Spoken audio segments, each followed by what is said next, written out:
El Evangelio de Judas por el venerable maestro Laxmi.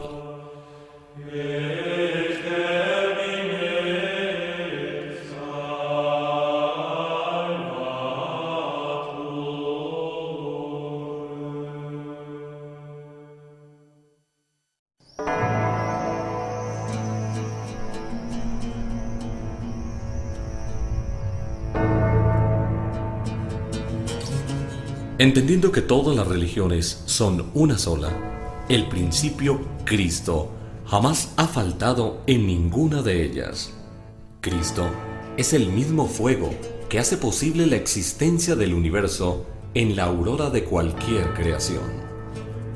Cuando un hombre cumple con todas las exigencias espirituales y esotéricas debidamente calificadas, llega a encarnar este principio universal. Entonces, se convierte en un maestro de la vida, en un Cristo. Por ello encontramos a varios Cristos a lo largo de la historia del hombre. En Egipto, Hermes fue el Cristo. En México, el Cristo fue Quetzalcóatl. En la India sagrada, Krishna es Cristo. Y en épocas más recientes, es el nazareno gnóstico Jesús, quien encarna totalmente el principio crístico universal. Es por ello considerado un Dios, porque encarnó totalmente al Cristo cósmico y es considerado el iniciado más exaltado.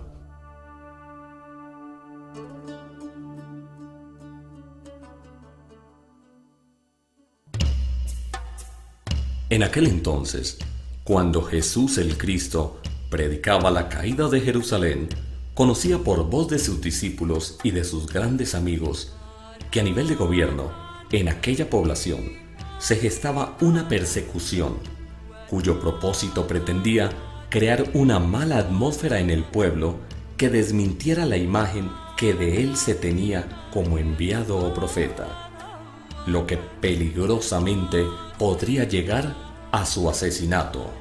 Los ancianos, sacerdotes y su religión ortodoxa no podían entender la magnitud del evangelio que enseñaba el maestro. Rápidamente fue naciendo en la mente de algunas autoridades y personas del pueblo cierta desconfianza que llegó a degenerarse en malicia, a tal punto que muchas personas, haciéndose pasar por enfermas, acudían al Maestro Jesús con el pretexto, según ellos, de descubrirle las artimañas de las que se valía para la curación. Esta actitud colectiva de la mente y la duda se representa con el nombre de Pilatos, ya que Pilatos no es una persona física, pero ha pasado a la historia como si lo fuera, porque es parte del drama cósmico y los símbolos que debe contener.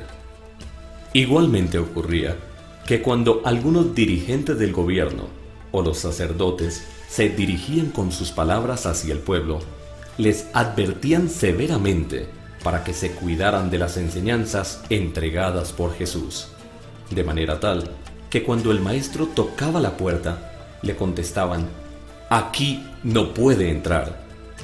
Este rechazo, que se sembró en la mente del pueblo, se simboliza con el nombre de Caifás, ya que Caifás tampoco era una persona física. Es la representación de la mala voluntad en una mente humana.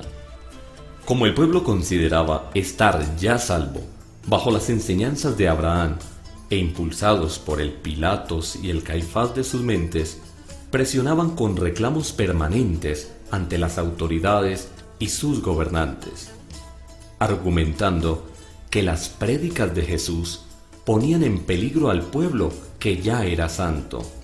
Además, que no respetaba al César, ya que él mismo decía solo obedecer a quien lo había enviado. A pesar de las advertencias, el Maestro Jesús continuaba enseñando y curando, hasta que el veredicto de su existencia cayó en manos del pueblo, cuya conducta y mente gregaria de la mala voluntad pedían la cárcel y, de ser necesario, hasta la muerte misma.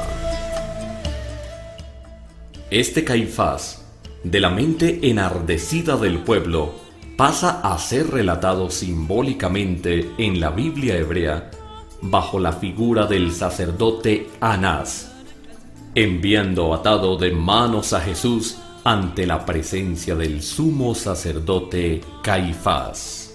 Aunque los relatos bíblicos no lo comentan, Judas Iscariote, uno de los 12 discípulos, estuvo siempre al lado del Maestro, acatando cada paso que le indicaba, para poder cumplir a cabalidad con el drama cósmico.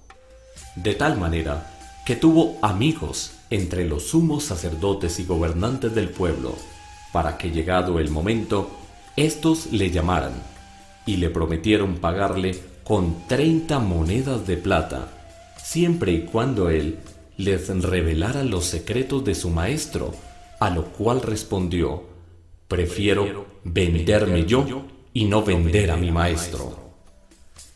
En el año de 1984, se terminó de imprimir un libro gnóstico titulado La piedra filosofal o el secreto de los alquimistas, una recopilación de conferencias dictadas por el venerable maestro Samael Aun Weor, fundador de las instituciones gnósticas del mundo, y en uno de sus capítulos dice lo siguiente: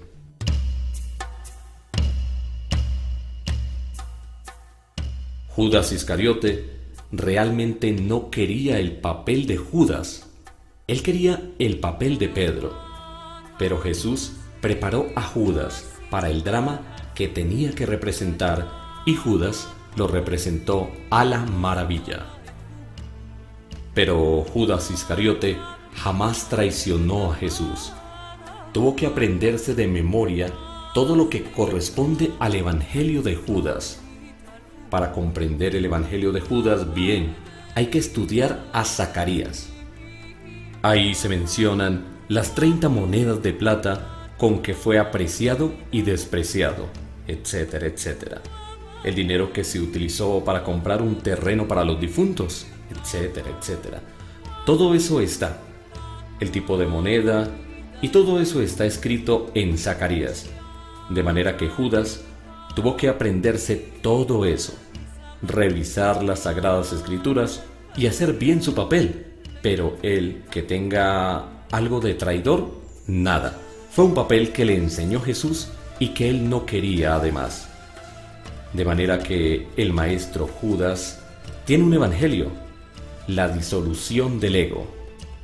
Renunció él mismo a toda felicidad y vive actualmente en los mundos infiernos, trabajando por los perdidos, por los que no tienen remedio.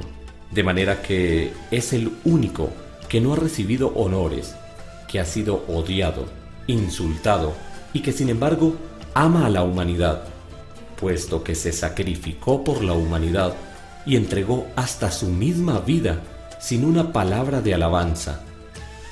No ha habido sino insultos desde que él cumplió su drama hasta la época presente.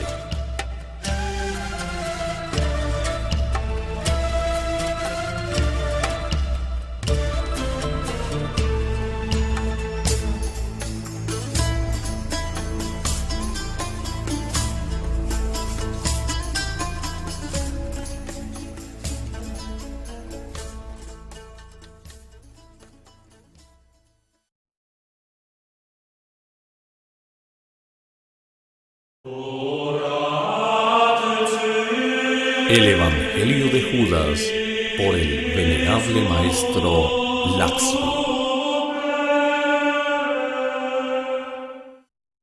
Ha llegado el momento de un cristianismo más esotérico, más puro, más real.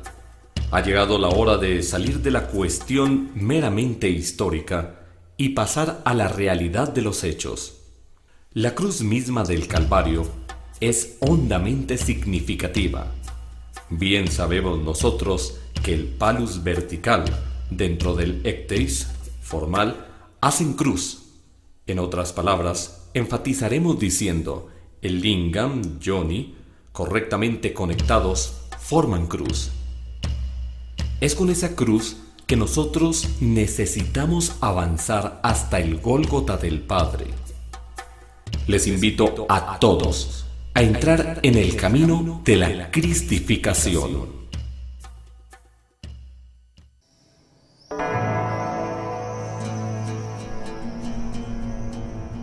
La cruz no es un elemento de tortura, es el símbolo que conduce a la redención. El palo horizontal es el camino por donde pasa la humanidad, ignorando los misterios de su vida. El palo vertical es el camino de las grandes realizaciones espirituales y que muy pocos se atreven a trasegar. El venerable maestro Lakshmi, restaurador de las instituciones gnósticas del mundo, dice al respecto: ¿Cómo le parece que hemos oído con un poco de desconcierto decir que antes de ahora 2000 años, cuando Jesús estuvo en la tierra, no existía la cruz? ¿Cómo no iba a existir la cruz si la cruz hace parte de la creación? Entonces, cuando uno se remonta al origen de la vida, tiene que remontarse desde luego al origen de la evolución de los elementos que dieron o que nos están dando aún todavía aquella asistencia. Vuelvo a decir, los elementos agua, tierra, aire y fuego, que son justamente los elementos que están sufriendo, han venido sufriendo y seguirán sufriendo mientras el ser humano esté dormido, toda aquella devastación de violación y contaminación.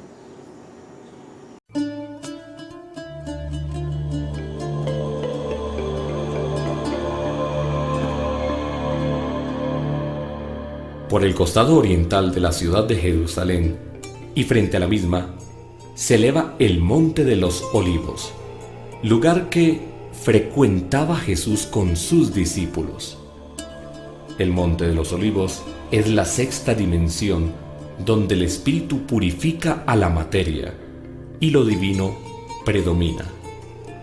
La noche en que iba a ser entregado, descendía Jesús de aquel monte por un camino, y a su espalda venían 5 discípulos un poco más distantes.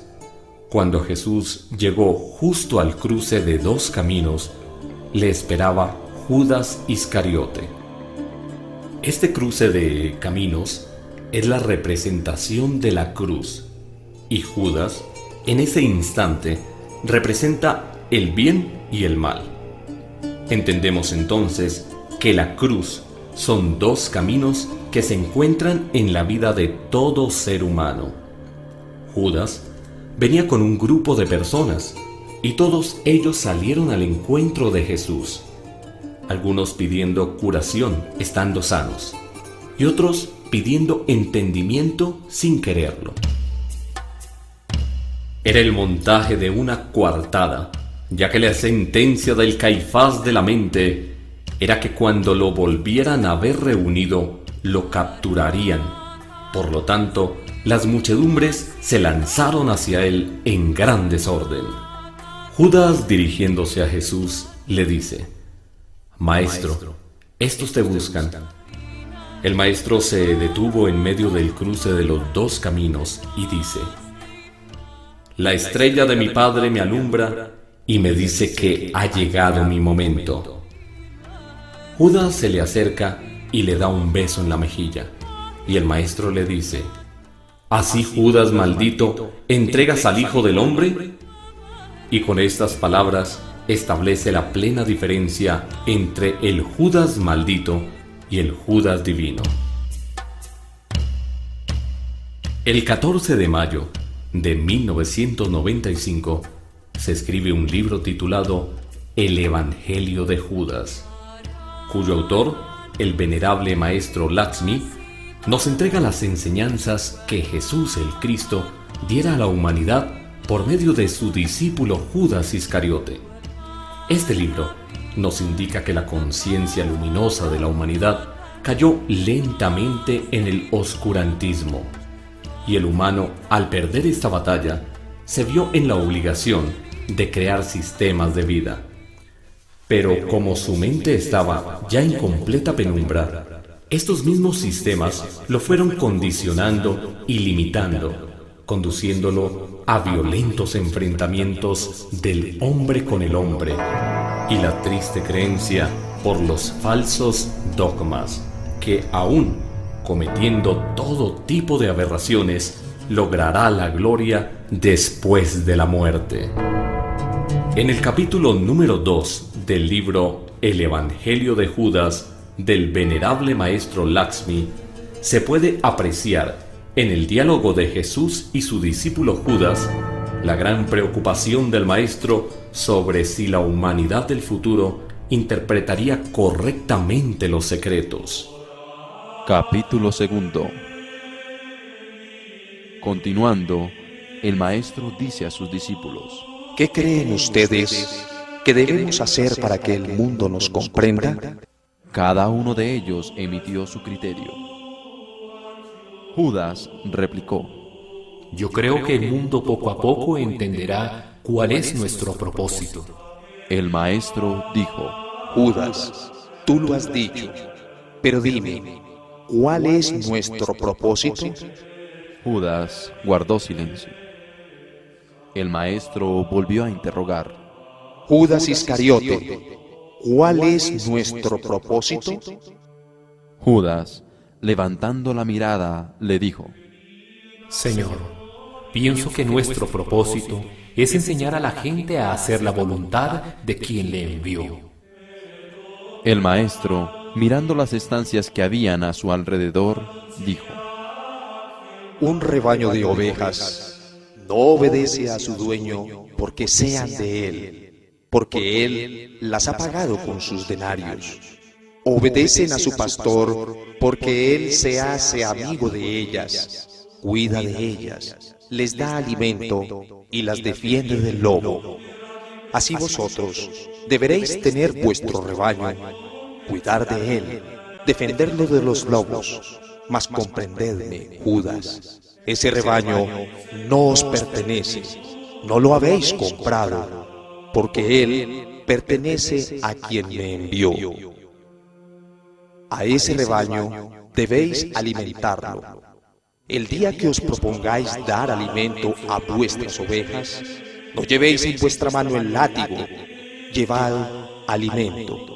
Así, este rebaño entenderá que os preocupáis de alimentarlo.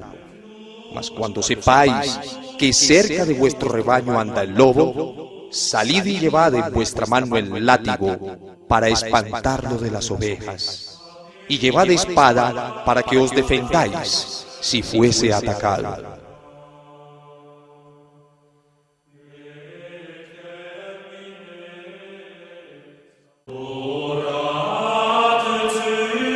El Evangelio de Judas por el venerable maestro Lakshmi.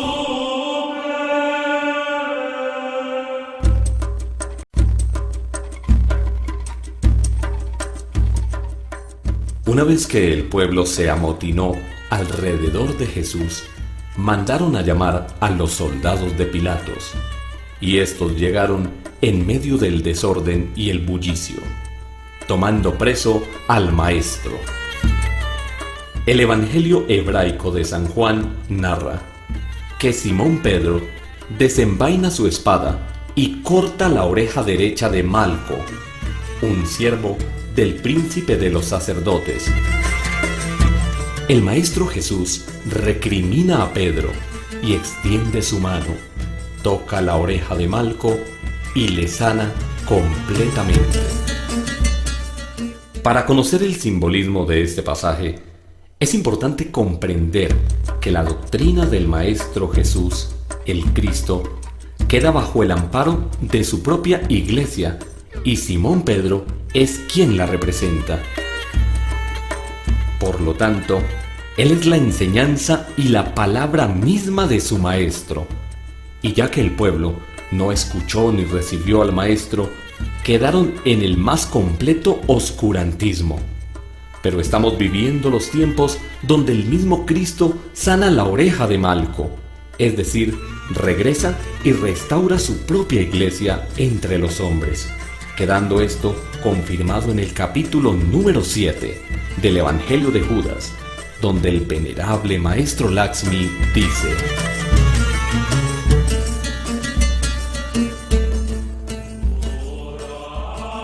Capítulo 7. Yendo Jesús con sus discípulos hacia Cafarnaúm, les dijo: Hijos míos, este camino nos llevará a un lugar muy distante de aquí. Se acerca Pedro y le dice: Maestro, ¿cuál es la finalidad de este viaje? El maestro le contesta: Pedro, iremos a predicar la palabra a nuestros hermanos, que como vosotros anhelan conocerme y conocer a quien me envió. Se acerca Pedro y le dice: Maestro, ¿es que en Cafarnaúm está quien le envió? Contesta el maestro y dice: Quien me envió está aquí con vosotros. Él es la verdad. Yo os digo a vosotros, hermanos, que la verdad y la palabra son la misma cosa. Pero es más fácil conocer la palabra que conocer la verdad. La palabra se oye y parte de ella se comprende, mas la verdad no se puede oír ni se puede ver, porque es la luz que ilumina nuestro espíritu. En ella está la verdad. Yo os enseño la palabra, mas mi Padre les enseñará a conocer la luz, porque Él es la verdad.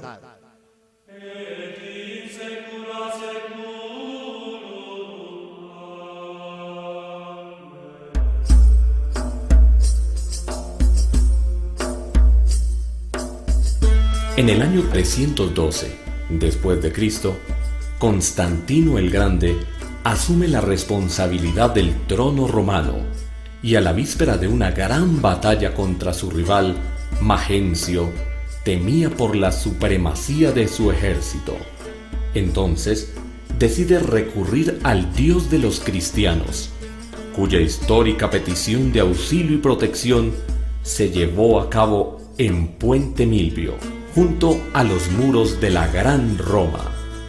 El resultado fue la visión celeste de una gran cruz resplandeciente y con las palabras In hoc signo vinces, con este signo vencerás.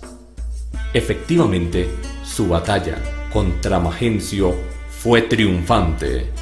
Entonces, en gratitud, mandó a colocar en todas las enseñas de su guardia el monograma del Cristo y equivocadamente continuó con sus propósitos, dejando a su paso muchísimas muertes en nombre de Dios. El reinado de Constantino decide dar apoyo total a la Iglesia y juntos crecen en medio del poderío de la gran metrópoli Constantinopla, convertida en la nueva capital del Imperio Romano.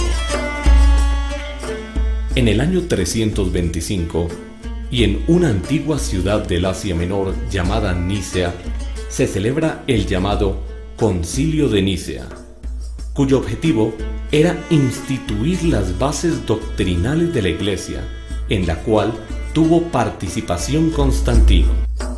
Todos ellos conocían un misterio que no sabían interpretar, y era que Judas Iscariote, en vez de morir en la horca, había muerto al lado derecho del Maestro Jesús en el monte del Calvario. Pero sin tener explicaciones objetivas sobre ello, decidieron apodarlo como Dimas. Y para que estas decisiones fueran las verdades únicas, incendian la biblioteca de Alejandría, mas la muerte de algunos ancianos que sí conocían la realidad única. El simbolismo de esta muerte es que el maestro Judas Iscariote muere en la cruz de la castidad, enseñando la palabra divina a sus congéneres, y por ello se le rotula como Dimas, el ladrón bueno. De otro lado, Gestas, muere en su propia cruz de maldad, pero no físicamente al lado izquierdo del Maestro Jesús en el Gólgota, sino en medio de las muchedumbres, invitándolos a la decrepitud espiritual. Por consiguiente, el Dimas, que rescata almas, y el Gestas, que las degrada, han acompañado hasta el día de hoy a las diferentes sociedades que han existido sobre la tierra. Esto confirma que el objetivo del Evangelio de Judas es la muerte del yo psicológico y la liberación de la mente humana para conducirla a los más exaltados niveles de espiritualidad. En el capítulo 9 del Evangelio de Judas del venerable maestro Lakshmi se dice al respecto lo siguiente.